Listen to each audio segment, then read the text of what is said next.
इंसान को जीने की कला सिखलाता है राजयोग।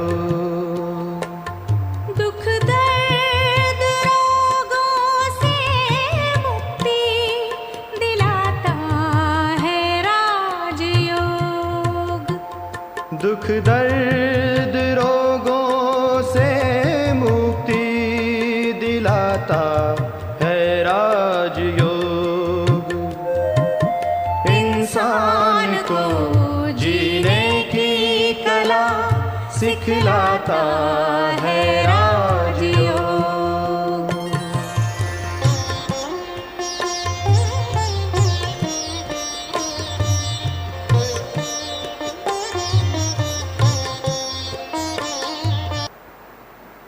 ओम शांति।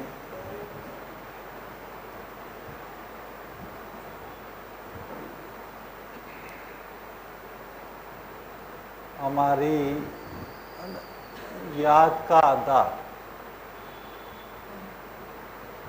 चिंतन है। जितना चिंतन हमारा श्रेष्ठ होगा उतनी हमारी याद की अवस्था भी बहुत पावरफुल होगी।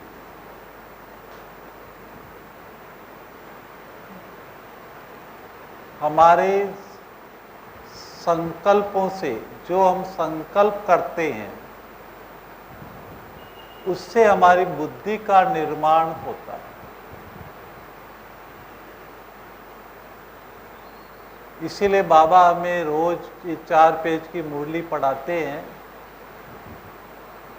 अगर मुरली पर आधारित हमारा मनन चिंतन संकल्प चलता है, ज्ञान युक्त संकल्प चलता है, सकारात्मक संकल्प चलता है, तो संकल्प से हमारी बुद्धि दिव्य बनती है। पहला फंडामेंटल ये।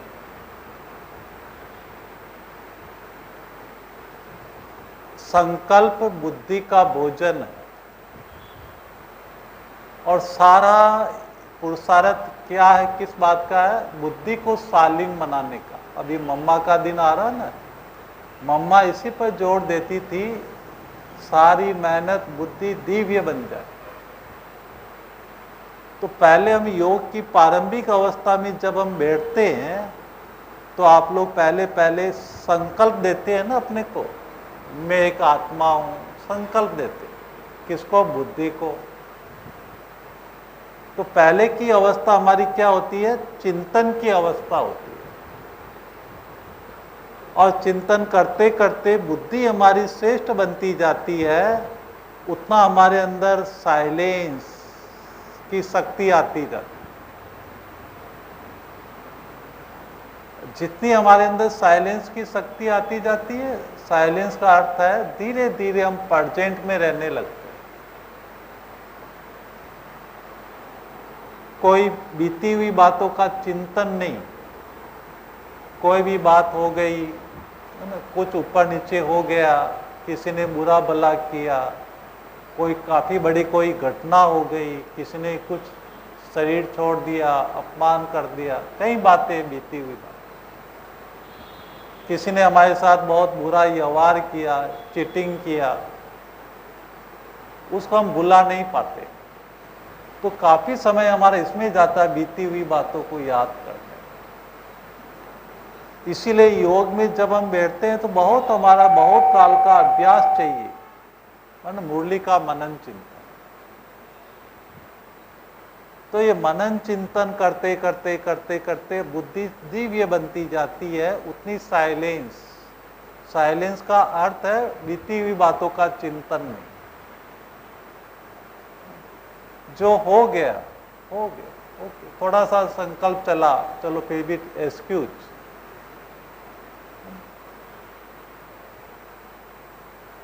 बीती हुई बातों का चिंतन नहीं और भविष्य की चिंता नहीं। इसको कहते हैं ओनली बी प्रेजेंट, वर्तमान में रहना। जितना हम वर्तमान में रहते हैं ना, पास्ट और फ्यूचर से फ्री रहते हैं, उतना हम कमाई की जमा होती जाती। ये चेक कर सकते हैं कि इस समय मेरा चिंतन पास्ट का चल रहा है या फ्यूचर का। कि ब्राह्मणों को भविष्य की तो चिंता नहीं है, मेजोरिटी हमारा चिंतन पास्ट का चलता है। एक पास्ट आता है जो हम देखते हैं सुनते हैं, उससे हमारा चिंतन चलता है, और एक पास्ट जो हमारा 63 जन्मों का जो हमने अच्छे बुरे कर्म किए, वो सारा सिंचित कर्म हमारी सबकॉन्शियस माइंड में भरा हुआ है। जब हम पावरफुल स्थिति में योग की अवस्था में बैठते हैं तो वो सारा अंदर रिकॉर्डेड वो ओपन होता है। वो बताता है कि आपके अंदर पाप कितने हैं, पुण्य कितना है। तो वो पाप जब सामने आता है तो बुद्धि ऊपर टिक नहीं पाती, अच्छे विचारों का चिंतन चल नहीं पाता। इसी में बहुत मेहनत लगती है अच्छे चिंतन करने। और जब हम अच्छा चिंतन करते करते, बहुत समय हो गया अभी हमें, अच्छा चिंतन करते करते अब हमारी अवस्था कैसी आ जाती है, जब हमारे अंदर पास्ट बिल्कुल खत्म हो जाता है, दूसरी अवस्था आती है एकाग्रता की। अब ये मन और बुद्धि देखो, ये मन और बुद्धि, बुद्धि स्वच्छ हो गई, मन और बुद्धि में गैप था। मन पहले शुद्ध संकल्प करता था तो बुद्धि उसको स्वीकार ही नहीं करती थी। अब हम शुद्ध संकल्प करते करते बुद्धि दिव्य बनती जाती है, तो ये हमारे अंदर नजदीकता आती है, जिसको हम कहते हैं एकाग्रता। एकाग्रता किसे कहते हैं? ये योग की सेकंड अवस्था है।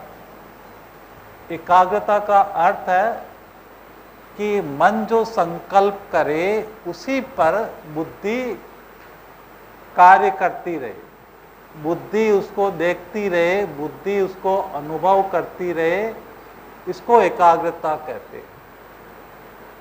जैसे हम अपने लिए संकल्प करते हैं ना, मैं ये हूं, उस स्वरूप आ जाता है। ऐसे ही एकाग्रता का अर्थ है, अब हमारी बुद्धि इतनी स्वच्छ हो जाती है कि जब हम अपनी बुद्धि को संकल्प देते मैं आत्मा हूं, तो बुद्धि एक सेकंड में उसका स्वरूप बना लेती है। पुरुषार्थ उसमें बहुत कम हो जाता है।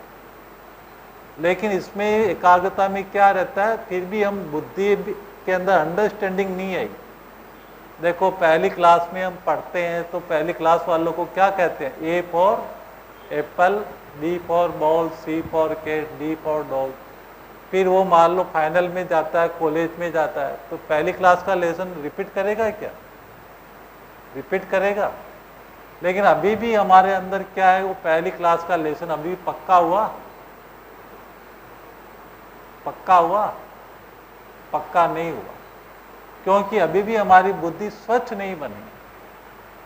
इसीलिए बार बार हमें बुद्धि को क्या करना पड़ता है? याद दिलाना पड़ता है कि आप कौन हो, आप देह नहीं, आप एक आत्मा। करते हैं ना प्रैक्टिस आप अभी भी? कौन कौन करते हैं अभी भी? हाथ खड़ा करो जो ऐसी प्रैक्टिस करते, चाहे पुराने हो चाहे नए हो। थोड़ा सच्चाई से आप बताओ, देखो है ना, अपना परिवार है ये। अभी भी आप संकल्प के आधार पर पुरुषार्थ करते हैं, अभी भी याद दिलाते मैं आत्मा हूँ, परम धाम निवासी हूँ, तो अभी भी हमारी बुद्धि स्वच्छ नहीं बनी। पुरुषार्थ आप जारी रखो। मैं तो एक आपको वर्णन करके बता रहा हूँ कि ये जो सेकंड स्टेज होती है, ये सेकंड स्टेज एकाग्रता की, इसमें भी हमें बहुत काल का अभ्यास करना होता है। तो पहले ये हमें मन से जो संकल्प देते हैं, बुद्धि को बार बार याद दिलाते, और बुद्धि उसका स्वरूप बनती जाती है। जब स्वरूप बनती जाती है, कुछ समय बुद्धि उस पर टिक जाती है। कुछ समय का मतलब, जैसे संकल्प किया, पहले हम 1 मिनट में 5-10 सेकंड ही टिक पाते थे आत्मिक स्थिति, फिर बुद्धि डाइवर्ट हो जाती थी, बुद्धि भाग जाती थी। अब हमारी अवस्था किस तरह की आ जाती है एकाग्रता में? मन संकल्प करता है मैं आत्मा हूँ, बस याद दिलाया। बुद्धि उसका स्वरूप बनकर 1 मिनट, 2 मिनट, उसका अनुभव करती रहे। बहुत बड़ी बात है। 1-2 मिनट तक कोई दूसरा विचार इंटरफियर, दूसरा विचार जागृति नहीं हो, इतना मन के ऊपर कंट्रोलिंग हो। क्लियर हो रहा? मन ने संकल्प किया मैं परम धाम निवासी आत्मा, 1 मिनट 2 मिनट उसके ऊपर मेरी बुद्धि टिक गई। इसके बीच में कोई भी दूसरा संकल्प क्रिएट ही नहीं हो रहा, यानी मन के ऊपर कंट्रोलिंग। इसको कहते हैं एकाग्रता। एकाग्रता का अर्थ अगर आप नोट करना चाहें, wear your mind with your intellect work together at a time on one thought, that is concentration। एकाग्रता क्या है? एक ही संकल्प पर मन और बुद्धि एक ही डायरेक्शन पर, एक ही दिशा में दोनों साथ साथ काम करे, उसका नाम है एकाग्रता। क्लियर हुआ? क्लियर हुआ? मन और बुद्धि एक ही संकल्प एकाग्र हो जाए। तो एकाग्रता में क्या रोल रहता है? बुद्धि को हमें संकल्प के द्वारा याद दिलाना होता है। और इसके बाद जो तीसरी स्टेज आती है वो एकाग्रता के बाद अनुभूति की। और अनुभूति की अवस्था में क्या होता है? पुरुषार्थ की स्टेज खत्म हो जाती है। उसमें हमें ये संकल्प क्रिएट करना होता ही नहीं है कि मैं परम धाम निवासी आत्मा हूँ, मैं पवित्र आत्मा हूँ। हम ऐसे संकल्प करते ही नहीं। वो संकल्प पुरुषार्थ की स्टेज खत्म। तो अनुभूति की अवस्था में क्या होता है?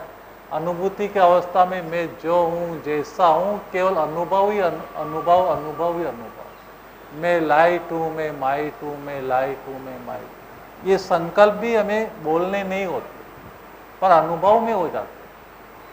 तो जो मैं लाइट माइट का अनुभव कर रही हूँ ना, तो मेरे अनुभव युक्त संकल्प हो जाते हैं, पुरुषार्थ के संकल्प नहीं, अनुभव के संकल्प। ये बुद्धि वर्णन करती है कि मैं कौन हूँ, मैं लाइट माइट, मैं लाइट माइट। वो अनुभव जो हम करते हैं अंदर, जैसे सेक्रिन को जुबान पर डालते हैं तो पूछते हैं आपसे सेक्रिन का टेस्ट कैसा है, वो तो अनुभव का विषय है।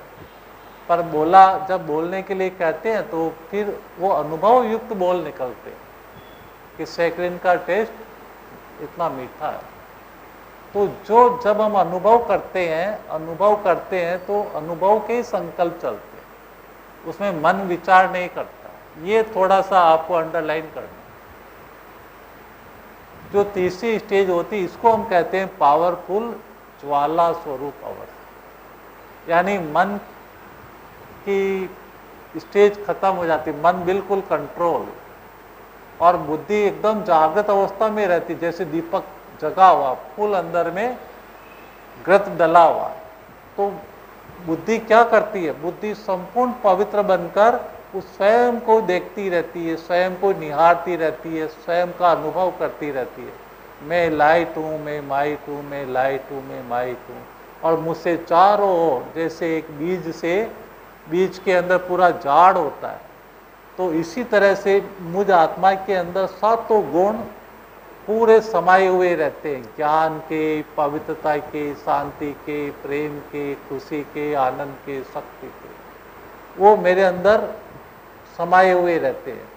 तो उसका सातों गुणों का अनुभव वो आत्मा चलते फिरते अनुभव करती रहती है। मैं लाइट हूँ, मैं माइट हूँ, मैं आनंद स्वरूप हूँ। जो गायन है ना आत्मा का, सच्चित आनंद स्वरूप, वो बस मौलाई मस्ती में रहती है आत्मा, अनुभव में रहती है, जिसको हम कहते हैं लवलीन अवस्था। और लवलीन अवस्था ऐसी अवस्था होती है जिसमें पुरुषार्थ करना ही नहीं होता, बार बार वो अवस्था में हम डूबे हुए रहते हैं। इसको कहते हैं मन के ऊपर कंट्रोल, मन जीत जगत जीत। इसी से ही हमारे संस्कार परिवर्तन होते हैं, इसी से प्रकृति में परिवर्तन आता है, इसी से हम और आत्माओं के संस्कारों को परिवर्तन कर सकते हैं। ये है ज्वाला स्वरूप अवस्था। तो ये इसको कहते हैं अनुभूति की अवस्था। इसमें संकल्प नहीं रहते, क्योंकि बुद्धि प्योर हो गई। जैसे आपका क्या नाम है? क्या नाम है आपका? हाँ, क्या नाम है? मनीषा बहन है ना। तो आपको पुरुषार्थ करना पड़ता है कि मैं मनीषा हूँ, ऑटोमेटिक उसका स्वरूप है ना। तो थर्ड अवस्था में क्या हो जाता है कि मैं लाइट माइंड, बुद्धि में इतनी जागृति आ जाती है, नोट हो रहा है, बुद्धि इतनी जाग जाती, इतनी एक्टिवेट हो जाती है। योग क्या है हमारा? Activate your conscious. अब मैं आता हूँ उस पर, activate your conscious and connect with supreme conscious. तो कॉन्शियस क्या है? चेतना क्या है? जो अभी आपको मैंने कहा, चेतना किसको कहते हैं? किसको कहते हैं चेतना? आत्मा को चेतना कहते हैं। चैतन्य आत्मा है, ये मन चैतन्य है, बुद्धि चैतन्य है, संस्कार चैतन्य। चेतना किसको कहते हैं? थोड़ा गहरे में जाओ तो आपको बहुत सहज रीति से पता लगेगा। चेतना किसको कहते हैं? चेतना अर्थात आत्मा। आत्मा चैतन्य है। अभी मेरी बात कौन सुन रहा है? आत्मा सुन रही या और कुछ सुन रहा है? कौन सुन रही मेरी बातों को? आत्मा में भी बहुत कुछ शक्तियां हैं। कौन सुन रहा है? बताओ, मेरी बातों को कौन सुन रहा है, कौन समझ रहा है, कौन एनालिसिस कर रहा है?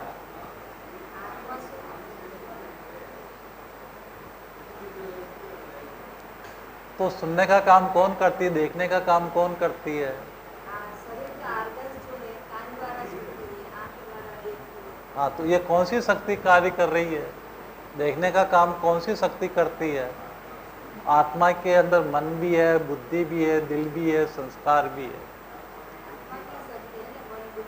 हाँ, आत्मा की शक्ति। तो अभी सुनने का काम, समझने का काम कौन कर रही है?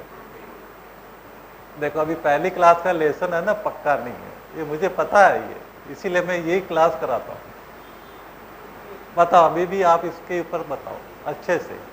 आज थोड़ा सा लेट बली होंगे, समझ के जाओ। चेतना किसको कहते हैं? थोड़ा चेतना शब्द की गहरे में जाओ। आप लोग सब पढ़े लिखे अच्छे लोग बैठे हैं, तो बाबा के बच्चे हो आप सभी।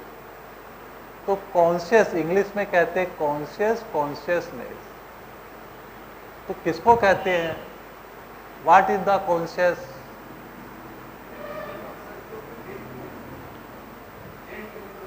ब्रेन को। अभी आपने कॉन्शियस माइंड यूज कर लिया है ना। माइंड शब्द कहेंगे तो और कंफ्यूजन हो जाएगा। माइंड यानी मन, है ना। ये कॉन्शियस माइंड हमारा ये वेस्टर्न से आया हुआ शब्द। हम केवल कॉन्शियस को यूज करते हैं।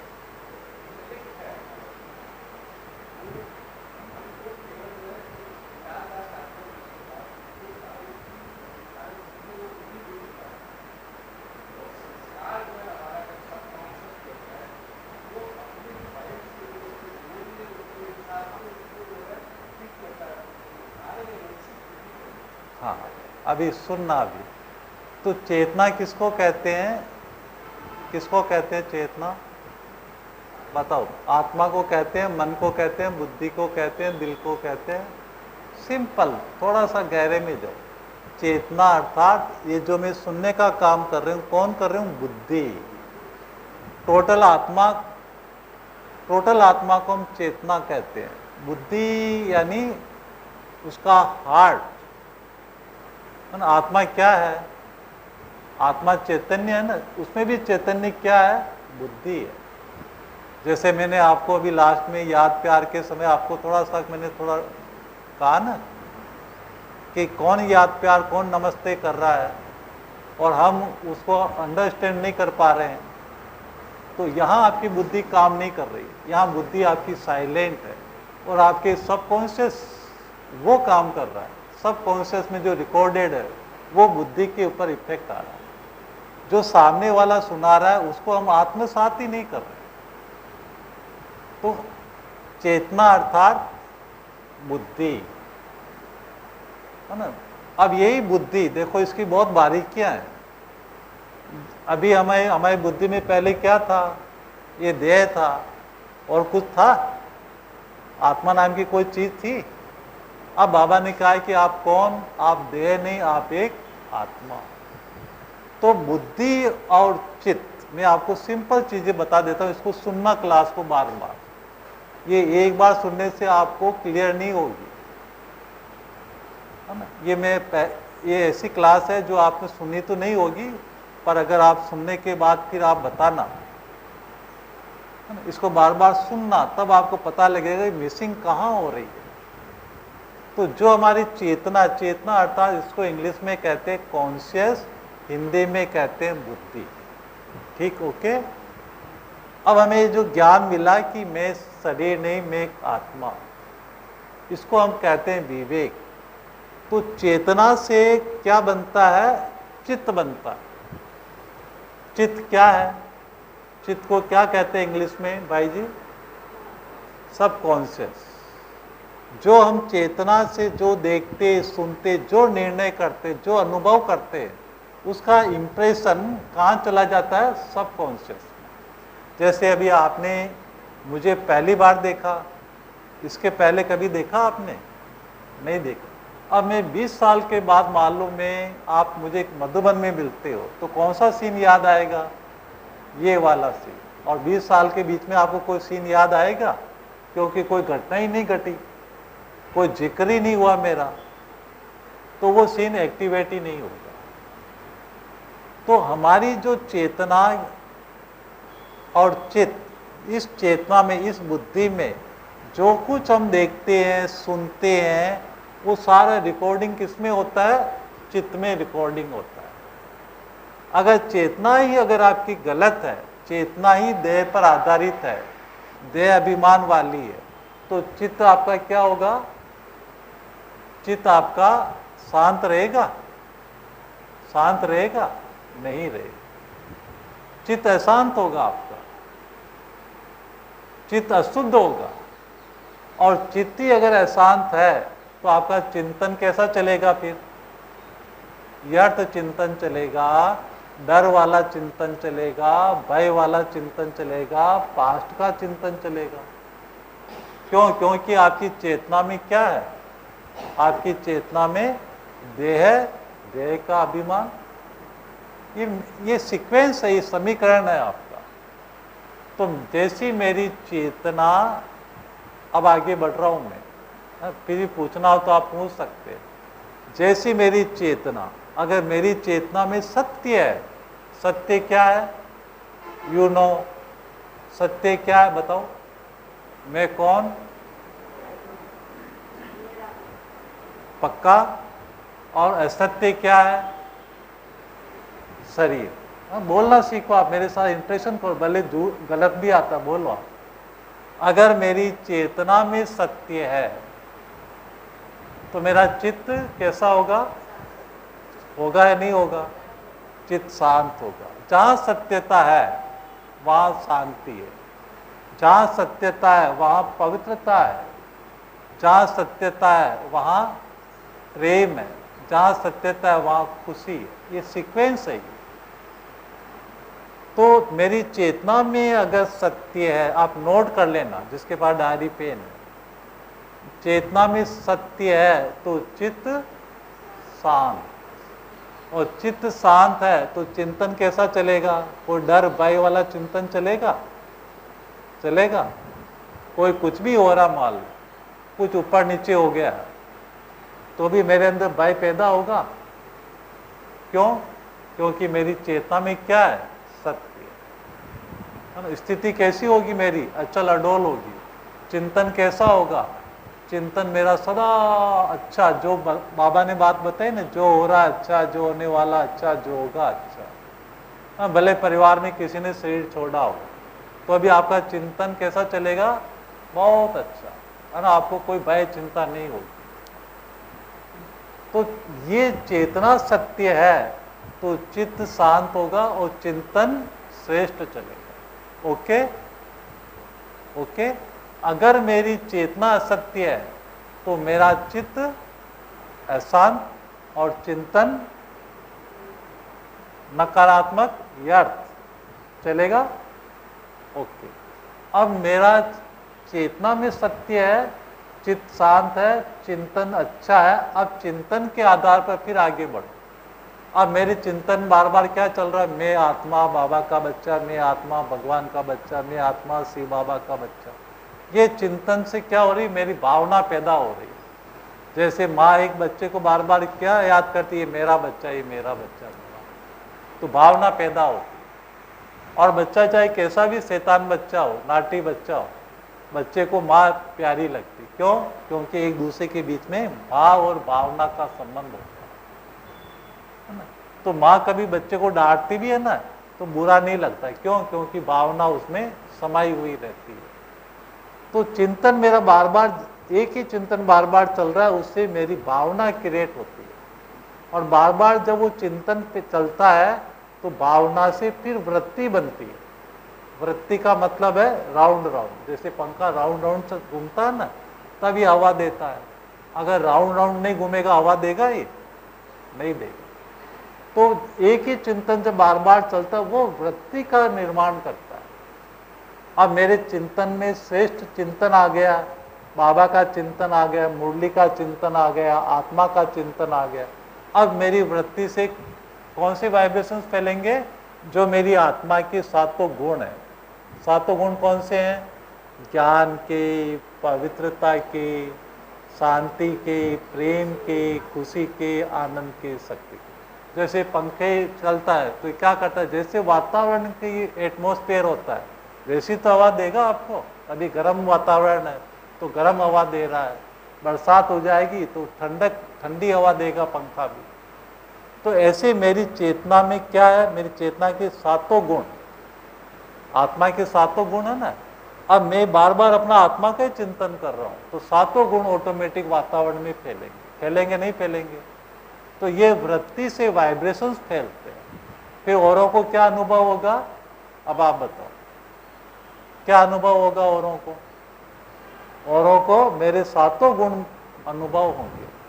किसी को प्रेम चाहिए तो प्रेम का अनुभव होगा, किसी को शांति चाहिए तो शांति का अनुभव होगा, किसी को खुशी का चाहिए तो खुशी का, किसी को शक्ति का चाहिए शक्ति। तो ये वृत्ति से वाइब्रेशंस, और वृत्ति से फिर दृष्टि बनती है, और दृष्टि से सृष्टि बनती है। तो इस तरह से हम सारा परिवर्तन एक संकल्प के आधार पर करते हैं। तो सबसे पहले हम अपनी चेतना में क्या करते हैं? चेतना को शुद्ध बनाने के लिए हम अपने को संकल्प देते हैं कि मैं कौन हूँ। रोज का हम अपने को संकल्प देते हैं, मैं देह नहीं, मैं एक आत्मा। तो चेतना जितनी मेरी शुद्ध होगी उतना मेरा चित्त शांत होगा। और अभी भी आज हम देखते हैं, पहले हमें 40-50 साल हो गए, फिर भी हमारी पुरानी फाइलें क्यों खुलती है? मान लो डॉक्टर ने आपको कह दिया कि बहन जी ध्यान रखना आप शरीर। अब आपका मन शांत रहेगा? रहेगा? डॉक्टर ने कहा कि ध्यान रखना अपना शरीर का, रहेगा आपका मन शांत? आपके अंदर प्रश्न नहीं चलेंगे कि डॉक्टर ने ऐसा क्यों बोला? जरूर मेरे से कोई बात छिपाई होगी, जरूर मेरे अंदर कोई बीमारी होगी, डॉक्टर ने बोला नहीं। तो हमारे अंदर अभी भी देह का बांध छिपा हुआ है। बार बार हमारे अंदर पास्ट की फाइलें खुलती है। जैसे ही आपको देह का बांध बुद्धि में एक्टिवेट होता है तो आपकी पास्ट की फाइलें खुल जाती है, और पास्ट की फाइलें खुल जाती है तो वही सीन आपको बार बार ओपन होते हैं। अब हमें कौन से सीन ओपन होने चाहिए? जब हम देखो, अभी हम स्वर्ग में थे ना, पहले देवी देवता थे, तो अब हमारी वो फाइलें खुलनी चाहिए। और वो फाइलें कब खुलेगी? जितना हम सोल कॉन्शियस में रहेंगे, जितनी हमारी चेतना सत्य से ओतप्रोत रहेगी।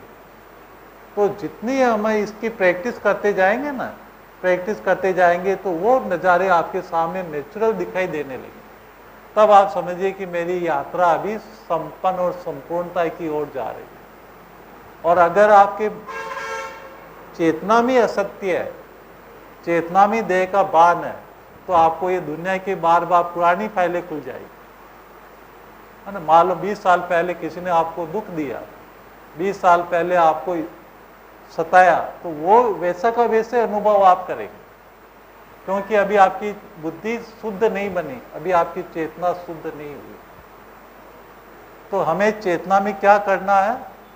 चेतना में सत्य को बिठाना। जितना सत्य को बिठाते जाएंगे उतनी हमारी बुद्धि दिव्य बनती जाएगी। अब लास्ट में एक मैं आपको साइंटिफिक प्रोसेस बता देता हूँ। जब हम बॉडी कॉन्शियस में रहते हैं, जैसे अभी एक समझ लीजिए जैसे हम अपने को देह मान के बैठे, तो 1 मिनट में कितने विचार चलते हैं? नॉर्मली 15-16 विचार चलते हैं। इसको हम कहते हैं पीसफुल स्टेज। और जैसे जब घड़ी देखते हैं तो हमारे विचारों में जल्दबाजी आती है, तो 1 मिनट में हमारे विचार बढ़ करके कितने हो जाते हैं? 20। हमारी एनर्जी लॉस होने लगती है, हमारी शांति खत्म होने लगती है। तो हम देह भान की ओर जितना हम आगे अग्रसर होते जाते हैं तो उतनी हमारी एनर्जी लॉस होती जाती है। तो स्टार्टिंग कहाँ से होती है? जल्दबाजी से। तो 1 मिनट में हमारे विचार 15 से बढ़कर 20 हो जाते हैं। अब 15 विचार यानी उस समय हम 15 विचारों में, अब बात आती है कॉन्शियसली हमारे विचार कितने आ रहे हैं और सब कॉन्शियसली कितने विचार आ रहे हैं। कॉन्शियसली हमारे 7 विचार चलते हैं 15 में, और सब कॉन्शियस के विचार 8 विचार चलते हैं। सब कॉन्शियस पर हमारा कंट्रोलिंग नहीं है ना, उसके अंदर प्रेशर होता है।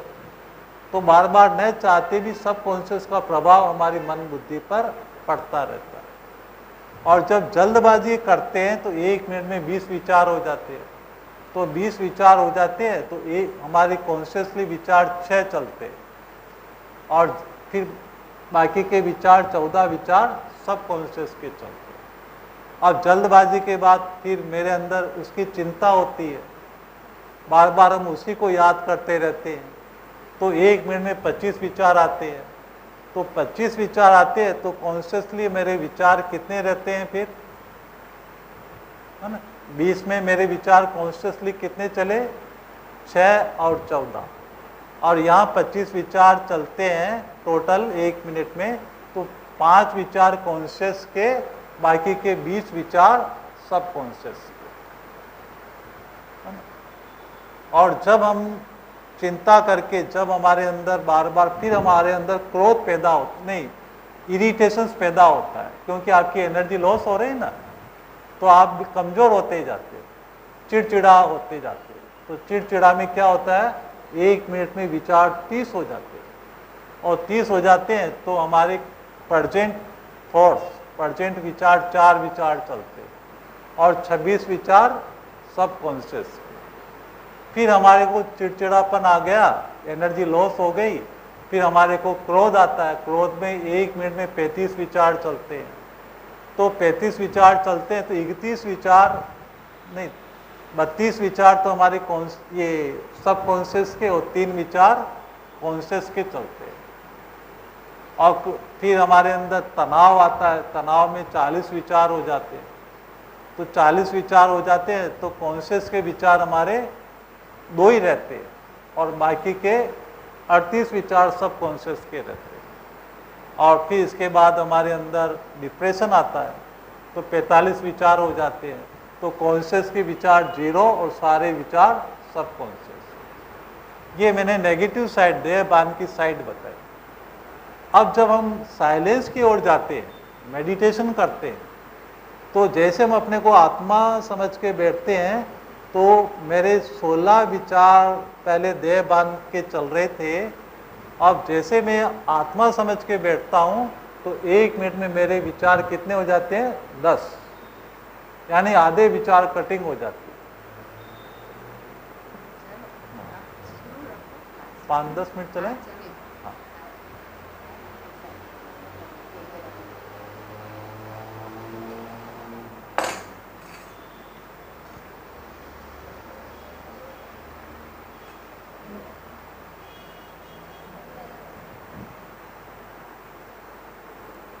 तो साइलेंस किसको कहते हैं? साइलेंस में जैसे हम अपने को आत्मा समझ के बैठते हैं तो 16 विचार में जैसे मुझे ज्ञान आया, ज्ञान आया मैं आत्मा हूँ, तो 1 मिनट में मेरे विचार कॉन्शियसली 12 विचार चलते हैं। तो 12 विचार जो आते हैं, 12 विचारों में 10 विचार कॉन्शियस के होते हैं, 2 विचार सब कॉन्शियस। और जब मुझे ये पता लगा कि मैं आत्मा हूँ और मैं इसको स्वीकार करता हूँ, और इसको स्वीकार करने के बाद मेरे विचारों में प्योरिटी आती है, तो 1 मिनट में 10 विचार रह जाते हैं, और 10 विचार में 9 विचार कॉन्शियस के और 1 विचार सब कॉन्शियस के। और फिर जब और अच्छी प्रैक्टिस करने लगते हैं, मेडिटेशन करते हैं, तो 1 मिनट में हमारे 8 विचार ही रहते हैं। मेडिटेशन करते हैं तब 8 विचार, यानी 8वां विचार कॉन्शियस के चलते हैं और सब कॉन्शियस के 0। तो शांति किसको कहते हैं? Only be present, no past no future. अब मेरा पास्ट और फ्यूचर की कोई चिंता और चिंतन नहीं, इसको कहते हैं शांति। तो जब मेरे अपने अंदर शांति आ जाती है, प्रेजेंट के ऊपर कमांड आ जाता है, तो मेरे संकल्प वेस्ट होने से थोड़ा ब्रेक मिल जाता है और मेरे अंदर शांति की शक्ति जमा होती जाती है। तो अभी 1 मिनट में 8 विचार आए। अब शांति के बाद आत्मा का फिर 4था गुण आता है, प्रेम। मैं सबके साथ एक समान व्यवहार करता हूँ, सबके साथ मेरा प्रेम है, किसी से एक्स्ट्रा प्रेम नहीं है, सब बाबा के बच्चे हैं, सब को एक दृष्टि से देखता हूँ। तो प्रेम का गुण आता है। तो प्रेम का गुण आता है तो 1 मिनट में 6 विचार आते हैं। तो प्रेम का गुण यानी अब मेरी साइलेंस की स्टेज क्या होती है, वो डीप साइलेंस में जाती है। धीरे धीरे मेरे विचार देखो 1 मिनट में 6 रह गए, 6 यानी टोटल कॉन्शियस के, और मैं डीप में जा रहा हूँ बस। पहले 1 मिनट में 16 विचार चलते थे, कहाँ 45 विचार चलते थे। अब 1 मिनट में मैं प्रैक्टिस करते करते 6 विचार। अब प्रेम के बाद फिर मेरे अंदर खुशी आती है, खुशी आती है तो 4 विचार ही रहते हैं। अब मेरे चिंतन में क्या चल रहा है, मैं आत्मा, परमात्मा का बच्चा, शिव बाबा का बच्चा, और मेरे सारे संबंध परमात्मा के साथ, और डीप और ड्रामा, यानी ड्रामा में जो हो रहा है अच्छा ही अच्छा। इसको कहते हैं 1 मिनट में 4 विचार। मैं आत्मा, बाबा का बच्चा, और मेरे सारे संबंध भगवान के साथ, और ड्रामा में जो हो रहा है सब अच्छे ही है। और इसके अलावा कोई विचार नहीं, न दुनिया के विचार, न पास्ट के विचार, न भविष्य के विचार, सब ज्ञान युक्त विचार। अब ज्ञान युक्त विचार चलेंगे, शुद्ध विचार चलेंगे तो खुशी आएगी नहीं आएगी? आएगी नहीं आएगी? अब मेरे चिंतन में क्या आ गया, कहते हैं ना चिंतन में ले लो राम। तो मेरे चिंतन में क्या है, बाबा की मुरली, बाबा, बस और कुछ नहीं है। तो मेरे 4 विचार रह जाते हैं। तो 4 विचार रह जाते तो खुशी खुशी। खुशी का मतलब है अब मेरी साइलेंस क्या हो जाती है, फर्दर पीस। अब मेरे अंदर साइलेंस की शक्ति जमा होती जाती है। ये जमा होने की साइन है। 1 मिनट में 4 विचार, इसको कहते हैं फर्दर पीस। और फिर और अच्छी प्रैक्टिस करते करते और आत्मा सूक्ष्म बनती जाती है। मैं बाबा का, बाबा मेरा, मैं बाबा का, बाबा मेरा, बस। तो 2 विचार रह जाते हैं। 1 मिनट में 2 विचार, मैं बाबा का, बाबा मेरा। चलते फिरते उसको वही अनुभव होगा। इसमें संकल्प करने की जरूरत ही नहीं होगी, जो मैंने आपको बताया। और फिर लास्ट में क्या रह जाता है, एक ही विचार, वो अनुभव के विचार रहते हैं, बस मैं आत्मा लाइट माइट, मैं आत्मा लाइट माइट। इसको कहते हैं निर्संकल्प अवस्था, समाधि की अवस्था। इसमें हमारा मन के ऊपर फुल कंट्रोल। एक विचार, बस एक विचार तो रहेगा कि मैं कौन हूँ, मैं जो हूँ, मैं लाइट माइट। इसको कहते हैं बाप समान अवस्था, मन के ऊपर फुल कंट्रोलिंग। इसी से ही सारा विश्व का परिवर्तन होता है, प्रकृति का परिवर्तन होता है, हमारे पुराने संस्कारों का परिवर्तन होता है। इसको कहते हैं साइलेंस पावर।